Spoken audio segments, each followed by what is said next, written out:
Hello, this is an audio visual spoiler for people who want to be able to learn the cards in the set Outlaws of Thunder Junction just by listening. Perhaps if you're in the car or if you are doing something else while you listen to this video. I'll try to get the text on the screen as well so you can read it to double check. This is for people who want to prepare for drafting without listening to somebody else's opinion about which cards are good, or for somebody who wants to think about which cards will be fun to brew in standard. I am not going to give much analysis of the cards, but this is going to be my first time seeing most of them.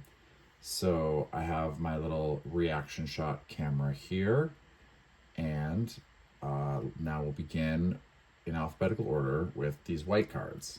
The first one is called Another Round. It's a sorcery that allows you to exile any number of creatures you control, then return them to the battlefield under their owner's control. Then repeat this process X more times. That is a rare that costs 2 and a white plus X plus X. The next card is Archangel of Tithes. For 1 and 3 whites, it's an angel, a 3/5 mythic rare with flying. As long as Archangel of Tithes is untapped, creatures can't attack you or planeswalkers you control unless their controller pays 1 for each of those creatures. As long as Archangel of Tithes is attacking, creatures can't block unless their controller pays 1 for each of those creatures. Armored Armadillo is a common 0/4 for 1 mana with Ward 1. Creature type is Armadillo. And for 3 and a white, Armored Armadillo gets plus X plus O until end of turn, where X is its toughness. Aven Interrupter, for 1 and 2 whites, is a bird rogue, a rare 2/2 with flash and flying. When Aven Interrupter enters the battlefield, exile target spell. It becomes plotted. Spells your opponents cast from graveyards or from exile cost 2 more to cast. And when something is plotted, that means you can cast it on a later turn as a sorcery. Bounding Felidar is an uncommon for 5 and a white. It's a 4/7 cat beast mount. Whenever Bounding Felidar attacks while saddled, put a +1/+1 counter on each other creature you control. You gain 1 life for each of those creatures, and you can saddle it for 2, kind of like crewing it for power 2. Bovine Intervention. It's an instant, uncommon for 1 and a white. Destroy target artifact or creature. Its controller creates a 2/2 white ox creature token. Bridled Bighorn. For 3 and a white, it's a common sheep mount. It's a 3/4 with vigilance. Whenever Bridled Bighorn attacks while saddled, create a 1/1 white sheep creature token, and you can saddle it for 2. Claim Jumper, for 2 and a white, is a rare rabbit mercenary. It's a 3/3 with vigilance. When Claim Jumper enters the battlefield, if an opponent controls more lands than you, you may search your library for a plains card and put it onto the battlefield tapped. Then, if an opponent controls more lands than you, repeat this process once. If you search your library this way, shuffle. Collector's Cage is a mythic artifact with Hideaway 5. When this artifact enters the battlefield, look at the top 5 cards of your library, exile 1 face down, then put the rest on the bottom in a random order. For 1 mana and tap, you can put a +1/+1 counter on target creature you control. Then if you control 3 or more creatures with different powers, you may pay the exiled card without paying its mana cost. Dust Animus is a rare spirit for 1 and a white. It's a 2/3 with flying. If you control 5 or more untapped lands, Dust Animus enters the battlefield with 2 +1/+1 counters and a lifelink counter on it. And it can be plotted for the same cost as it is normally cost to cast, 1 and a white. So that one gets a big bonus if you plot it well. Ariet's Lullaby for 1 and a white is a common sorcery. Destroy target tapped creature. You gain 2 life. Fell the Mighty is a sorcery for 4 and a white. Destroy all creatures with power greater than target creature's power. That one appears to be rare. Fierce Retribution for 1 and a white is an uncommon. Instant. Destroy target attacking creature, or if you cleave it for 5 and a white, destroy target creature. Final Showdown is a mythic instant for 1 mana plus its spree cost. If you add 1, all creatures lose all abilities until end of turn. If you add 1, choose a creature you control. It gains indestructible until end of turn. And if you add 3 and 2 whites, destroy all creatures. So presumably these apply in order, so you can still give a guy indestructible even if all creatures have lost all abilities. So you pay the white plus 1 or more of these additional costs. Fortune Loyal Steed is a legendary creature, a beast mount. For 2 and a white, it's a rare 2/4 with saddle 1. When Fortune Loyal Steed enters the battlefield, scry 2. Whenever Fortune attacks while saddled at end of combat, exile it and up to 1 creature that saddled it this turn, then return those cards to the battlefield under their owner's control. Frontier Seeker for 1 and a white is an uncommon 2/1 Human Scout.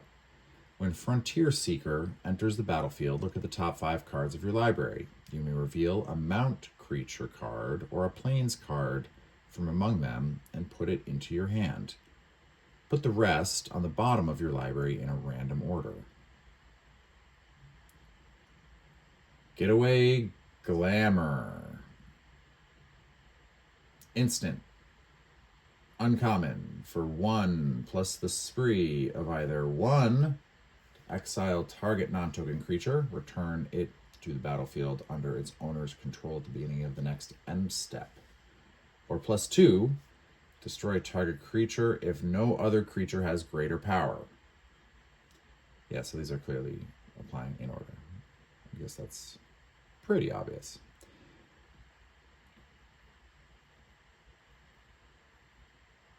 Grand Abolisher is a mythic for 2 whites. It's a 2/2 human cleric. During your turn, your opponents can't cast spells or activate abilities of artifacts, creatures, or enchantments.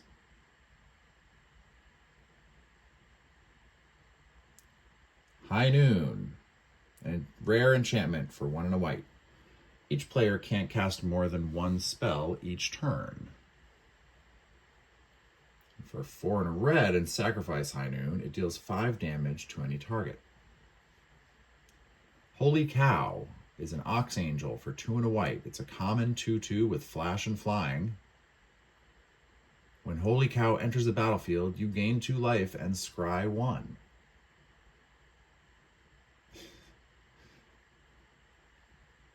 Inventive Wingsmith for 2 and a white is a 2/4 common dwarf artificer.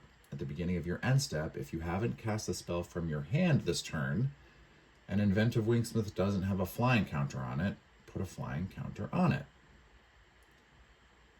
Journey to Nowhere for 1 and a white is an enchantment, an uncommon. When Journey to Nowhere enters the battlefield, exile target creature. When Journey to Nowhere leaves the battlefield, return the exiled card to the battlefield under its owner's control.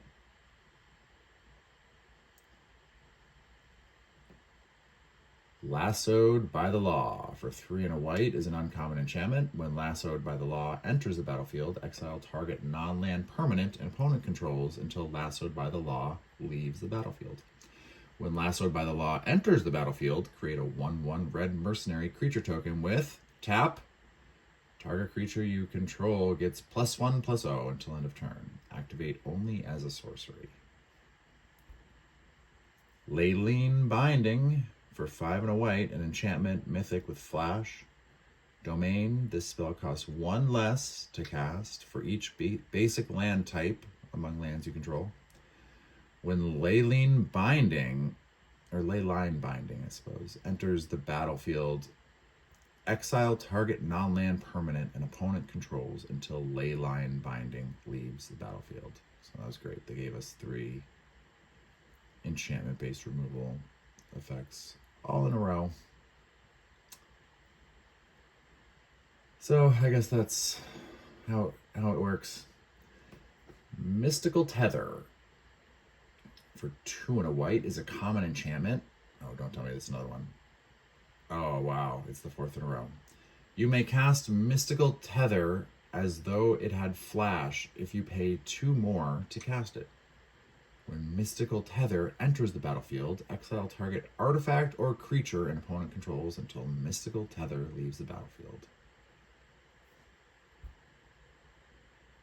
Nurturing Pixie. A fairy rogue for 1 white mana. It's a 1/1 with flying at uncommon. When Nurturing Pixie enters the battlefield, return up to 1 target non-fairy, non-land permanent you control to its owner's hand. If a permanent was returned this way, put a +1/+1 counter on Nurturing Pixie.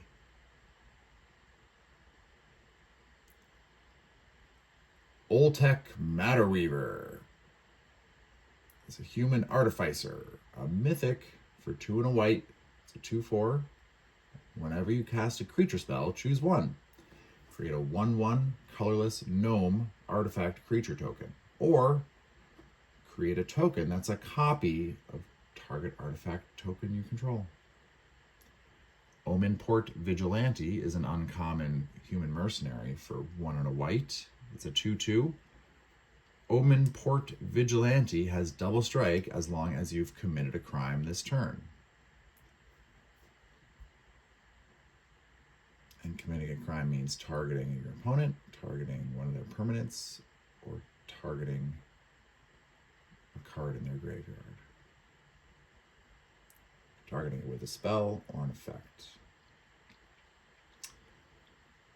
One Last Job is a sorcery, a rare spree card, which costs 2 and a white, plus for 2 you can return target creature card from your graveyard to the battlefield. For 1, you can return target mount or vehicle card from your graveyard to the battlefield. For 1, you can return target aura or equipment card from your graveyard to the battlefield attached to a creature you control.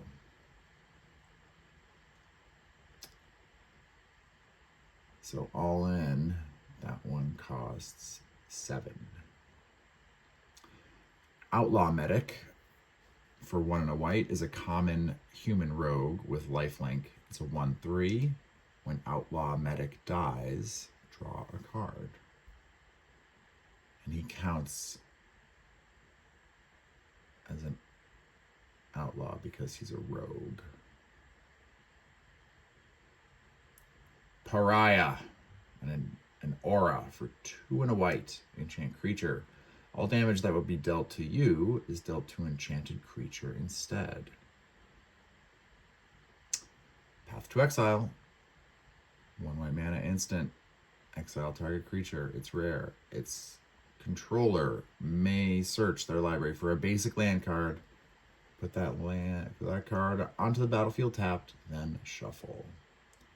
Prairie Dog is uncommon. It's a squirrel with lifelink. It's a 2/2 for 1 and a white. At the beginning of your end step, if you haven't cast a spell from your hand this turn, put a +1/+1 counter on Prairie Dog.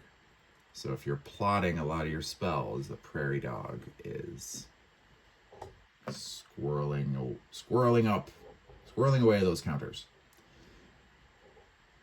For 4 and a white until end of turn, if you would put one or more +1/+1 counters on a creature you control, put that many +1/+1 counters on it instead.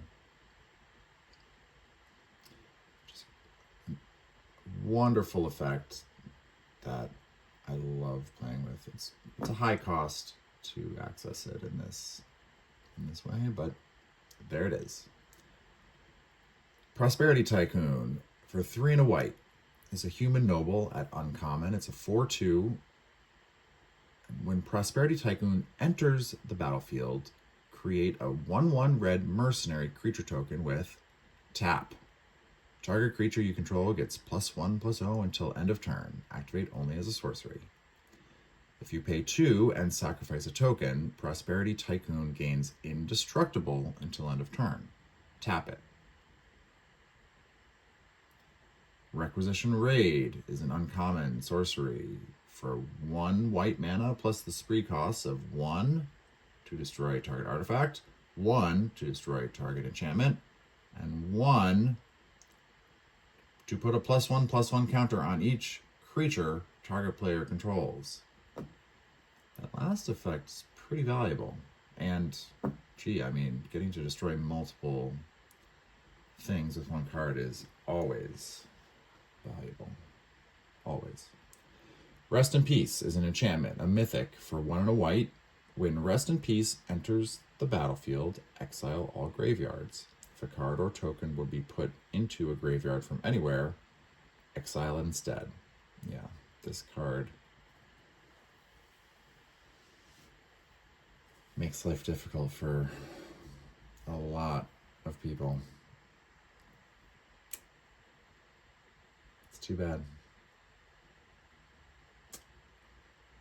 But I guess that means they can be even crazier because there's an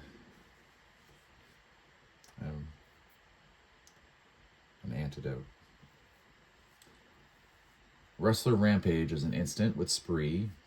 It's an uncommon for 1 white, plus to 1 mana, untap all creatures target player controls. Another 1 mana. Target creature gains double strike until end of turn. Pretty good effects. Shepherd of the Clouds for 4 and a white. It's an uncommon with flying and vigilance, a Pegasus with power and toughness 4/3. When Shepherd of the Clouds enters the battlefield, return target permanent card with mana value 3 or less from your graveyard to your hand. Return that card to the battlefield instead if you control a mount. And that guy is uncommon. Sheriff of Safe Passage is uncommon for 2 and a white.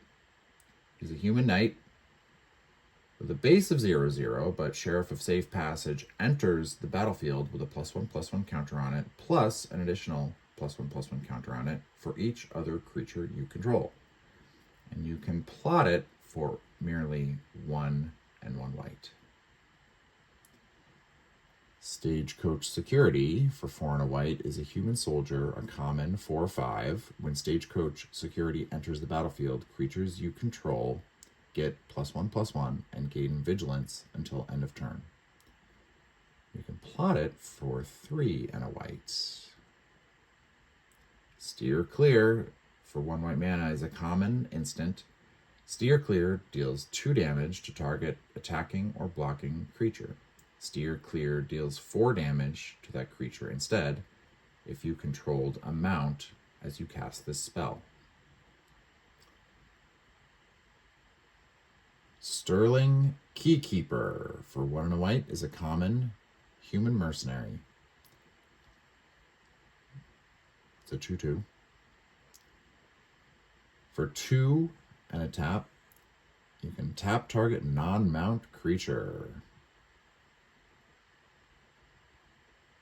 Sterling Supplier. For 4 and a white is a bird soldier with flying at 3/4, and it's common.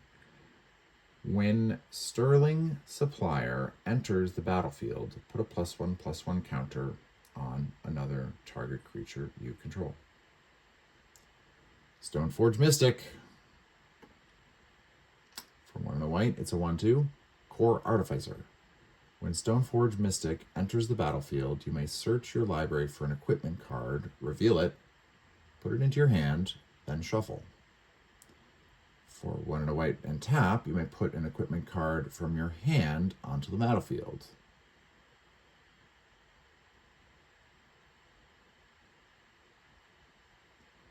Take Up the Shield. For 1 and a white is an instant at common. Put a +1/+1 counter on target creature. It gains lifelink and indestructible until end of turn. Thunder Lasso is an equipment at uncommon. For 2 and a white, when Thunder Lasso enters the battlefield, attach it to target creature you control. Equipped creature gets +1/+1.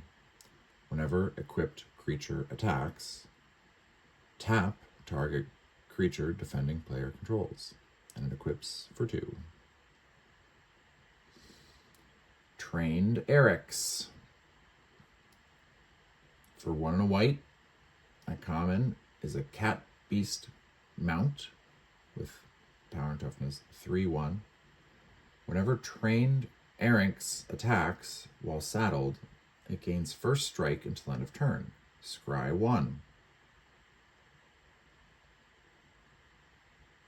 And you saddle it for 2.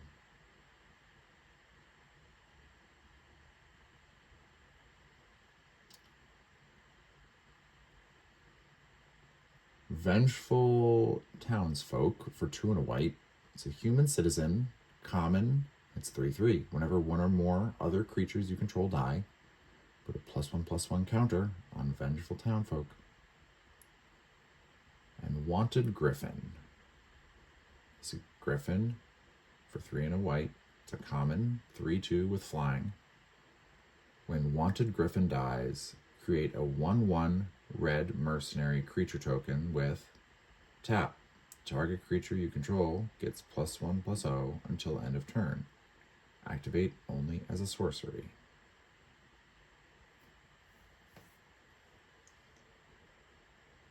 So that's it for the white cards. And I'll be back in the next segment.